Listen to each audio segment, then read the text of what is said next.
Roll film.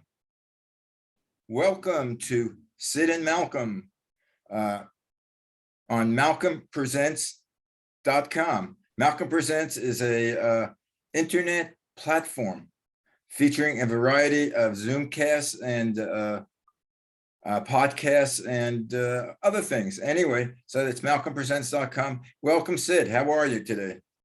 I am really good, Malcolm. We've had a long week already.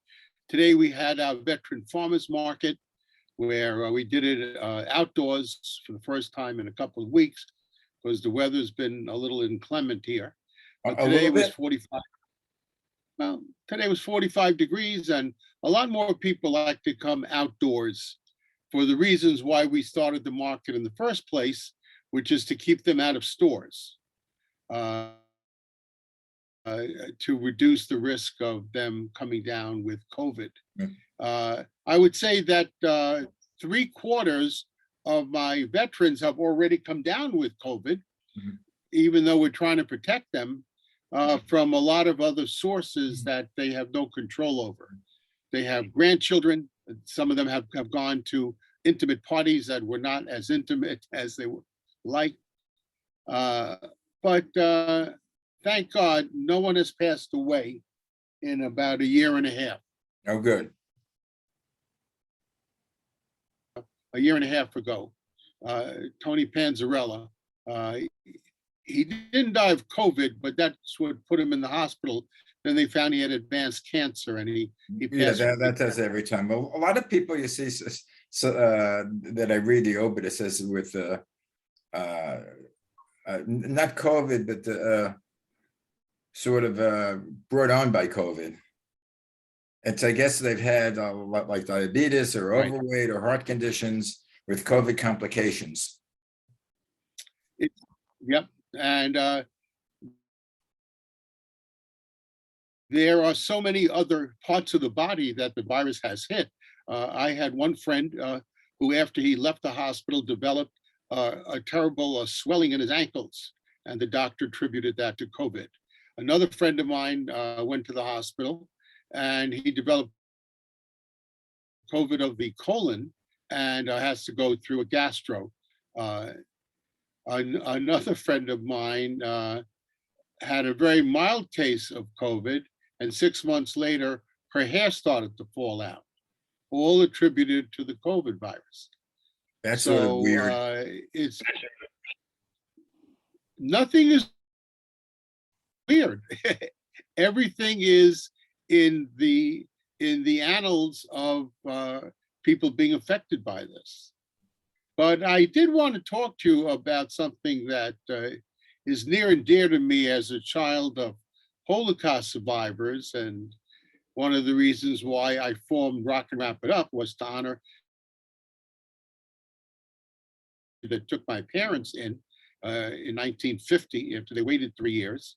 And that is the growing anti-Semitism in this country, the country that I love and the country that has so much to offer so many people. But the anti-Semitism in the New York area is very much black on white. And we've had now over 20 incidences in the last year of Jewish men and Jewish children being pummeled, spit on,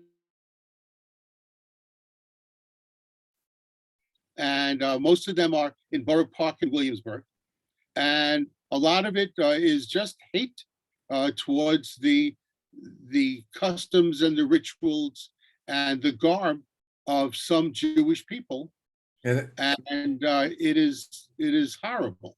Yeah, that's mainly in the Hasidic community. There's the ones that have the big black hats and the black jackets. The ones that are more, that don't necessarily look like they do, and that's a big problem with black anti-Semitism in our community. And 2 weeks ago now, Whoopi Goldberg, who panders to a black audience, had the nerve to say that the Holocaust was not a racist incident. And she obviously apologized for it. But the reality was that she said this to the Black audience that she panders to. And I am not ready to forgive her at all. Her apologies are hollow. And I have a remedy for her. And that is first to become educated on what the Holocaust was to so many people. And I know that Yad Vashem has reached out to her to go to Yad Vashem to see the atrocities that they have there in their dioramas. I myself will make an offer to her. I have a collection of that I produced from 1982 to 1993. There's 33 that I donated to the United States Holocaust Memorial Museum, as well as the video archive of Holocaust testimony at Yale University. Already given some of the copies to the United States World War II Museum in New Orleans. And recently I went to visit Warsaw, and they now have a collection at the Warsaw Jewish Museum. Whoopi has to hear the Holocaust, especially in the tapes that we produced. They're much different than Steve Spielberg's. Steve, I gave this project to, I flew out to Amblin in 1993, and Steve did tapings for about 12 years after that. But the tapes that we produced and the interviews were different in so many ways because the age of the survivors was so different. The average age of the survivors that we taped was under 60. They were between 55 and 60 years old. The age of the liberators that we taped were between. And when Steve did the tapings, the average age of the survivors was 74. And in those 13 years, from when we started producing it to when Steve did, there was an entire generation of TV and film about the Holocaust, which supplanted in so many ways memories. And one of the issues that I have is that people's memories are only as good as their ability to picture. When they are replaced by other memories, which happens, the story becomes, I believe, a little less factual. And one of the things that we did was the people that we interviewed were interviewed in a way that was the interviews were trained by a Dr. Judith Kestenberg, a psychiatrist, lives in Sands Point, and she taught all of us reflective interview techniques. And what a reflective interview technique does is it limits the interviewer, and through body language and through gestures, you're able to get responses without you yourself being part of the dialogue. We also did a lot of research prior to the interview. The interviewee was spoken to about 4 weeks before the interview, and a preliminary worksheet was taken.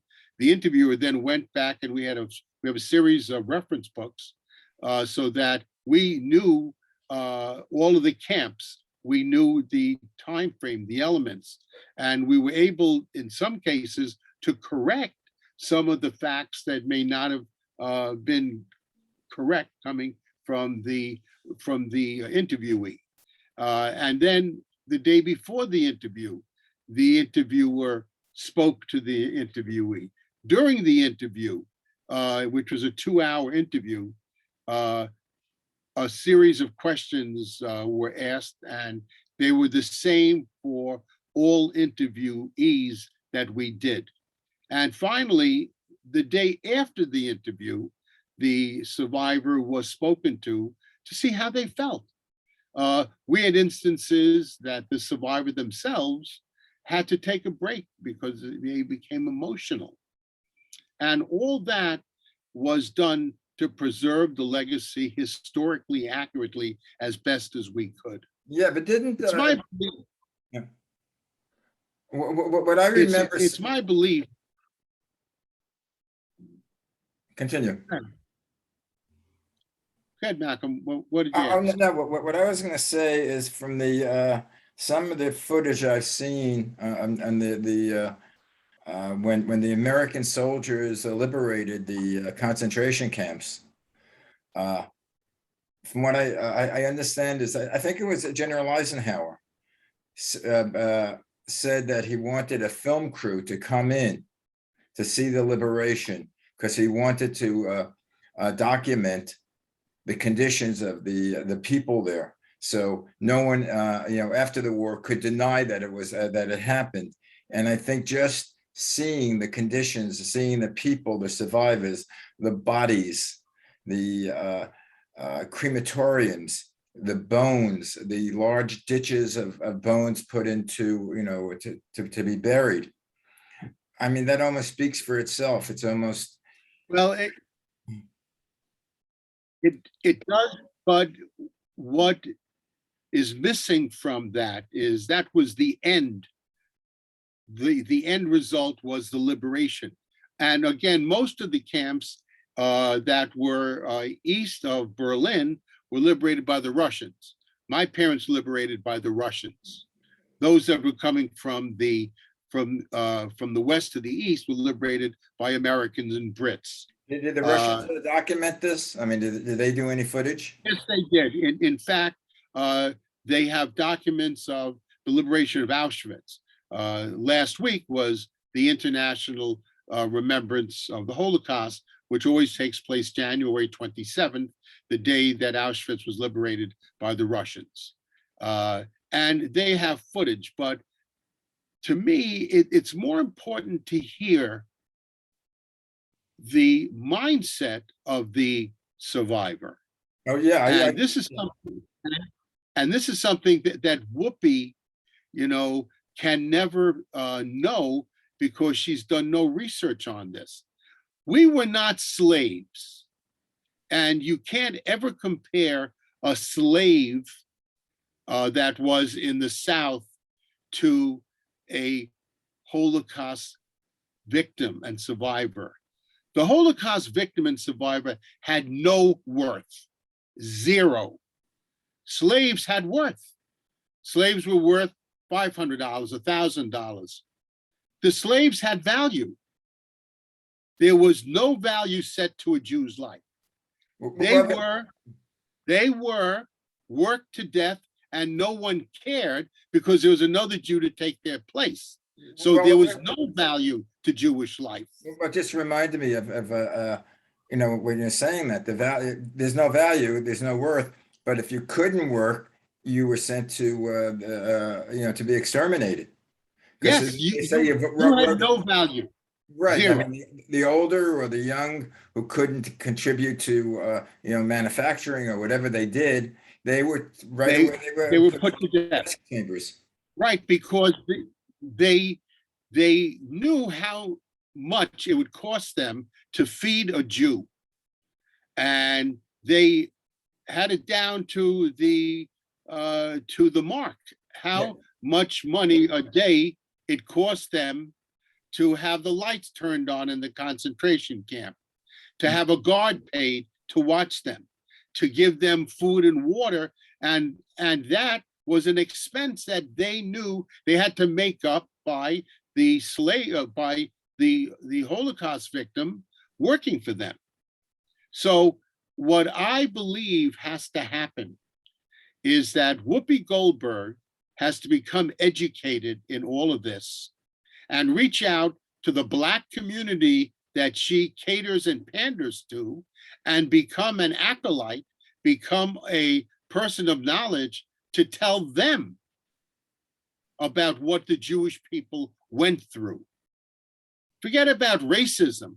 talk about the inhumanity Right. that took place. And that is where I believe if she really wants to make a difference, she has to start from step one, learn this.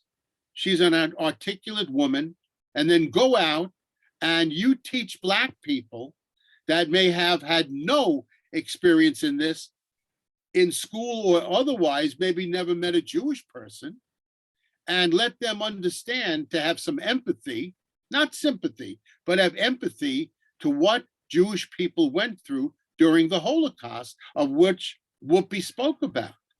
And Yeah. I believe that has to happen before any of us should accept any of her apologies. Yeah. I don't think. She, Again, I heard her live, and what I didn't agree, I don't think she denigrated either the Jewish plight. I didn't feel that she was anti-Semitic. I felt that she was unknowledgeable about certain things, that the Germans felt that the Jews were a race. A lot of people feel that the Jews are a race and not a religion. Sometimes I myself feel right, that I go back to Abraham, that there's a direct thing for me for my Jewish heritage. I did the DNA, well, I don't know if it was DNA, but the ancestry thing where I gave, I yeah, spit into something, and it came back that I was 100% Eastern European Jew. Like I didn't know that before. I was trying to figure out what my grandparents came here in, I think it's like 1905, 1906, and I didn't know them. They were long gone by the time I was born. I'm not sure what country they were from. I'm not sure if, I always thought we were from Russia, but people said probably I'm from, Lithuania, because, and again, I don't know the religion, but I know we're Litvoks, which is sort of like a dialect of Yiddish. But I don't know whether they're no, it's Lithuanian not a or. dialect. There were in that part of Europe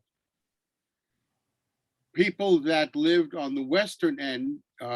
If you take Warsaw down to Krakow, on the west of that you were Galicianos, and east of that you were Litvoks. You were the same. You spoke a little different dialect of Yiddish, but you were two different groups. Litvoks came from Poland, Lithuania. Galicianos came from the areas west of there. Right, Poland, Austria, Germany. how about the Russians? Russian Jews. The Russian. Russian Jews, well, a lot of them came from the Pale. A lot of them came from areas east of there. Yeah. Ukraine, Estonia.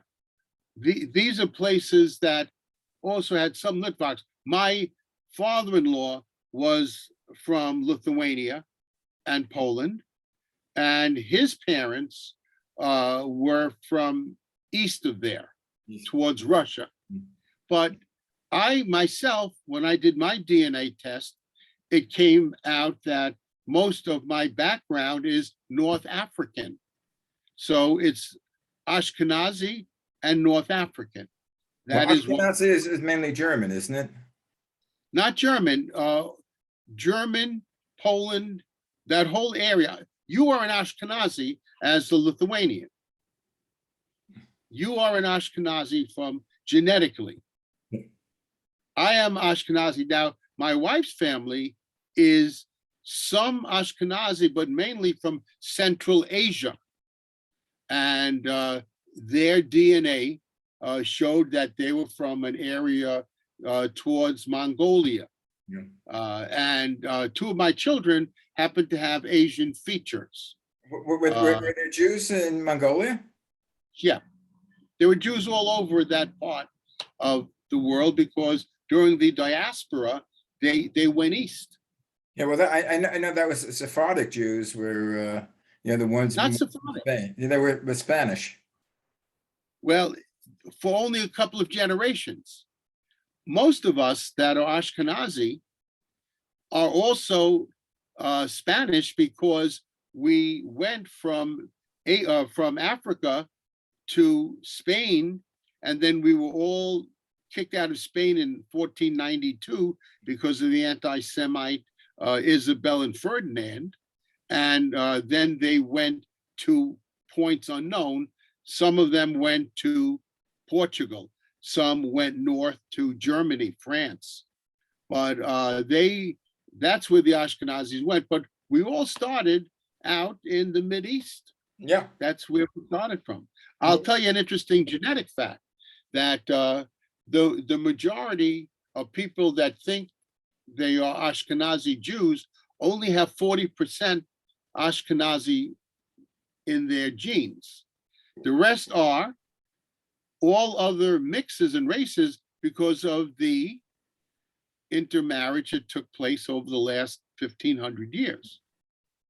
But to go back to Whoopi, there is such hatred of Jewish people in this country that Black people have, that it has to stop, and there has to be quite a lot of sensitivity put in the education of Black people, especially those that have no connection to any Jewish people.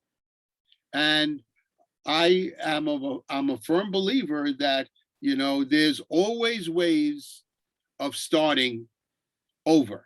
Yeah. Well, as I said, yeah, I don't feel that Whoopi at all was malicious or anti-Semite.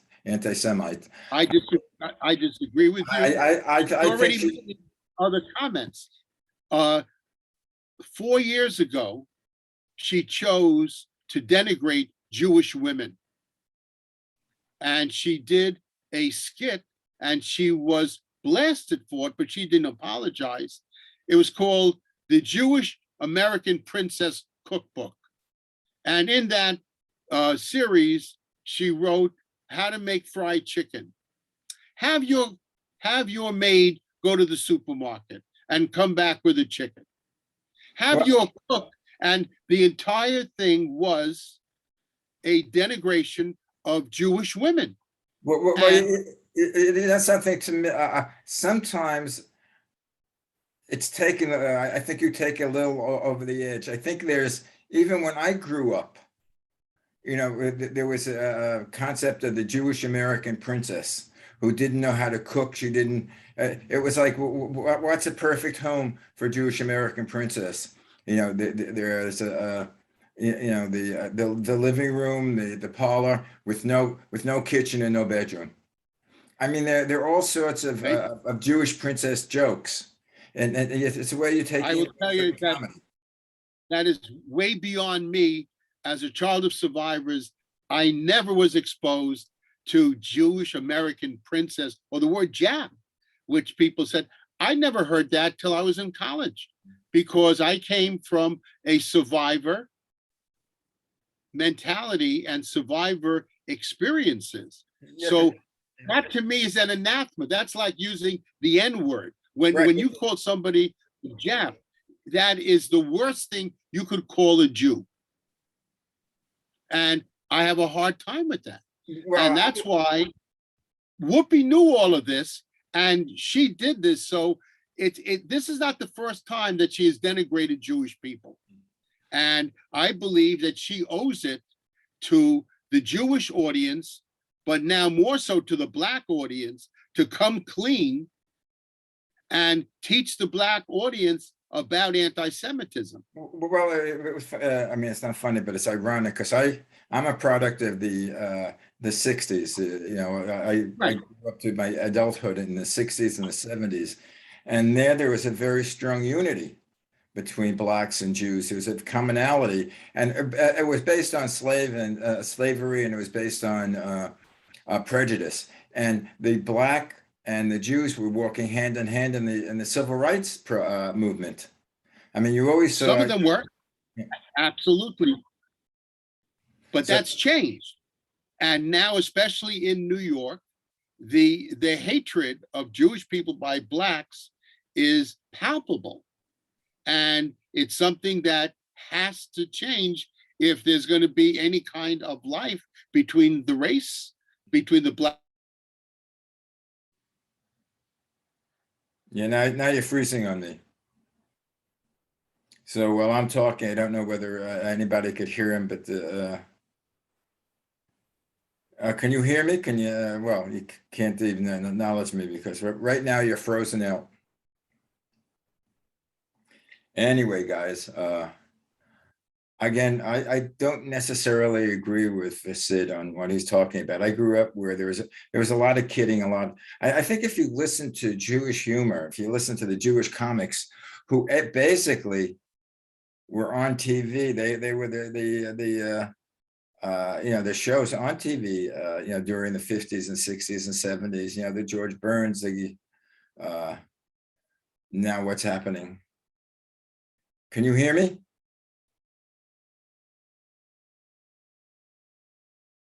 I'm losing Sid altogether now. But anyway, the most of the comedians were Jewish, and they always told Jewish jokes. So I'm not sure whether he gets Sid back on again or what's happening to him. But How's that? Are you there, Sid? I just heard something.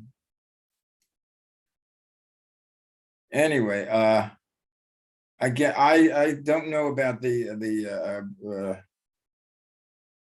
the separation right now between blacks and Jews. I think there's right now, I think more has to do with money. I think it's like the rich and the poor.